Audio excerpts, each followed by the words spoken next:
मेरे YouTube channel पर स्वागत है। आज हम केंद्र शासित प्रदेशों के बारे में चर्चा करेंगे, जिसे इंग्लिश में यूनियन टेरिटरी कहते हैं।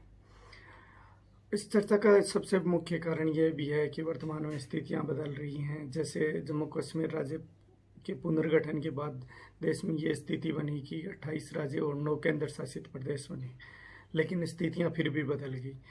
जम्मू कश्मीर के पुनर्गठन के बाद अभी वर्तमान में नवंबर 2019 में संसद ने एक रेजोल्यूशन पास किया और उसके बाद 26 जनवरी 2020 से दादरा नगर हवेली और दमन दीव केंद्र शासित प्रदेशों को एक सम्मिलित कर दिया गया और एक बना दिया गया। ये विशेष चर्चा का कारण है।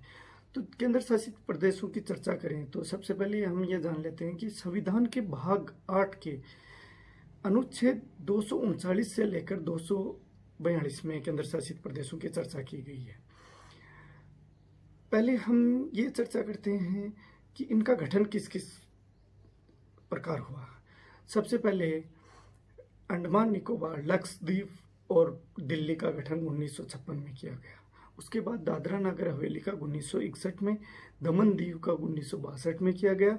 उसके बाद पुदुचेरी और चंडीगढ़ का 1966 में। चूंकि जम्मू कश्मीर और लद्दाख भी एक केंद्र शासित प्रदेश है, तो उनका गठन 2019 में हुआ।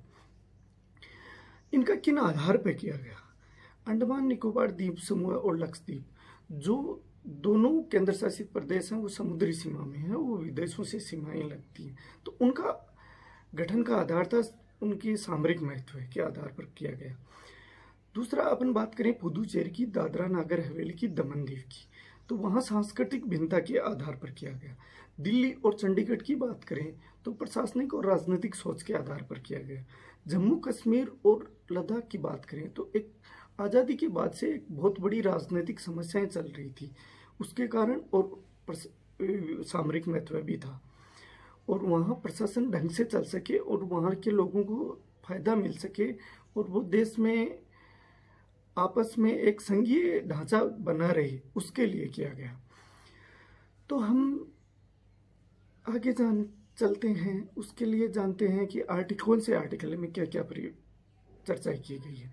आर्टिकल 239 में केंद्र शासित प्रदेशों के प्रशासन के बारे में चर्चा की गई है। आर्टिकल 239 ए में केंद्र शासित प्रदेशों में विधायिका और उसके मंत्री परिषद की चर्चा की गई। 239 ए में दिल्ली के बारे में विशेष प्रावधान किए गए हैं, उनके बारे में चर्चा की गई। 239 ए बी में संवैधानिक विफलता की स्थिति में प्रशासन किस प्रकार चलाया जाएगा, उसकी चर्चा की गई।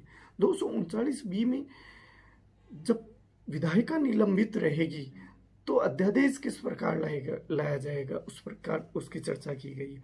241 में हाईकोर्ट की चर्चा की गई है और 242 में कुर्क के बारे में प्रावधान किया गया था, जिसको निरस्त कर दिया गया। आगे अपन ये माने तो दिल्ली समेत 5 केंद्र शासित प्रदेशों में उपराज्यपाल नियुक्त किए जाते हैं केंद्र के द्वारा। उनमें है दिल्ली, अंडमान निकोबार द्वीप समूह है, जम्मू एवं कश्मीर, पुदुचेरी और लद्दाख। दादरा नगर हवेली और दमन दीव जो कि एक हो चुके हैं, और उसके अलावा माने तो लक्षद्वीप है और चंडीगढ़ है, वहाँ प्रशासक नियुक्त किया जाते हैं। इनमें भिन्नता, इनमें 3 केंद्र शासित प्रदेशों में विधायिका का गठन किया गया है। जैसे जम्मू कश्मीर में पहले से विधायिका स्थापित थी, लेकिन पुनर्गठन किया गया तो वो जम्मू कश्मीर केंद्र शासित प्रदेशों को विधायिका के साथ केंद्र शासित प्रदेश बनाया गया। दिल्ली में विधायिका है, पुदुचेरी में विधायिका है। दिल्ली की बात करें तो दिल्ली में 1992 में विधायिका स्थापित की गई। हाईकोर्ट की अपन चर्चा करें तो दिल्ली का सिर्फ एकमात्र दिल्ली का हाईकोर्ट था केंद्र शासित प्रदेश का, 1966 में स्थापित किया गया था। वर्तमान में जम्मू कश्मीर का भी अपना हाई कोर्ट है, जो 26 मार्च 1928 को स्थापित किया गया था। जैसे उसके बाद चर्चा करें, लद्दाख जम्मू कश्मीर हाई कोर्ट के अधीन आता है। जम्मू कश्मीर का अपना हाई कोर्ट है, दिल्ली का अपना हाई कोर्ट है, दादरा नगर और दमन दीव बम्बई हाई कोर्ट के अधीन आते हैं। उसके बाद चर्चा करें तो लक्षद्वीप केरल हाई कोर्ट के अधीन आता है, पुदुचेरी मद्रास हाई कोर्ट के अधीन आता है। उसके बाद चर्चा करें तो अंडमान निकोबार द्वीप समूह कलकत्ता हाई कोर्ट के अधीन आते हैं, और चंडीगढ़ पंजाब और हरियाणा हाई कोर्ट के अधीन आते हैं। आर्टिकल 239A में दिल्ली के बारे में विशेष प्रावधान किए गए हैं। 69वें संविधान संशोधन 1991 के द्वारा दिल्ली में 70 सदस्यीय विधानसभा का गठन किया गया है, और उसी के तहत राष्ट्रीय राजधानी क्षेत्र घोषित किया गया है। प्रत्येक केंद्र राज्यों में और केंद्र में वहाँ के निम्न सदन की सदस्य संख्या का अधिकतम 15% मंत्रिमंडल के सदस्य हो सकते हैं, लेकिन दिल्ली में सिर्फ 10% हो सकते हैं। जैसे दिल्ली की 70 सदस्यीय विधानसभा, तो वहाँ सिर्फ 7 मंत्री हो सकते हैं, 1 मुख्यमंत्री और 6 अन्य मंत्री। दिल्ली की एक विशेष स्थिति यह भी है कि दिल्ली में जब किसी भी मुद्दे पर मुख्यमंत्री वहाँ की विधायिका और उपराज्यपाल के बीच में टकराव होता है, तो वो मुद्दा राष्ट्रपति के पास भेजा जाता है।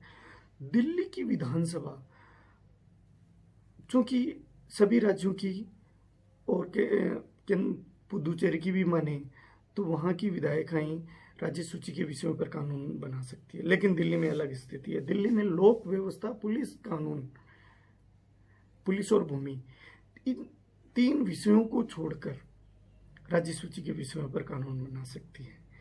और उसके बाद बात करें बाकी अन्य केंद्र शासित प्रदेशों का प्रशासन किस प्रकार चलाया जाएगा, जहां विधायिकाएं नहीं है, तो वहां इस प्रकार है, जैसे एक गृह मंत्री सलाहकार समिति होती है, उसकी अध्यक्षता गृह मंत्री करता है। एक प्रशासक सलाहकार समिति है, उसकी अध्यक्षता वहाँ का प्रशासक करता है। उनमें भिन्नता के तौर पे केंद्र शासित प्रदेशों में और राज्यों की बात करें तो राज्यों से संघीय संबंध होते हैं केंद्र के, जबकि केंद्र शासित प्रदेशों के एकात्मक संबंध होते हैं। वहाँ आदेशात्मक प्रभाव ज़्यादा होते हैं। शक्तियों का बंटवारा वहाँ किया गया है, वहाँ केंद्र शासित प्रदेशों में शक्तियों का बंटवारा नहीं किया गया है। केंद्र शासित प्रदेशों को स्वायत्ता नहीं दी गई, राज्यों को स्वायत्ताएं दी गई है। राज्यपाल वहाँ का संवैधानिक प्रमुख होता है राज्यों का।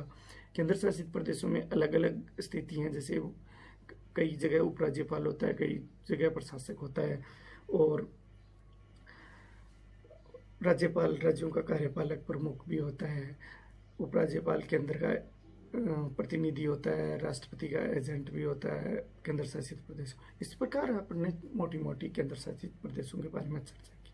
धन्यवाद। उम्मीद है वीडियो आपको अच्छा लगा होगा। कोई भी कमी हो तो आप कमेंट्स बॉक्स में ज़रूर बताएं। धन्यवाद।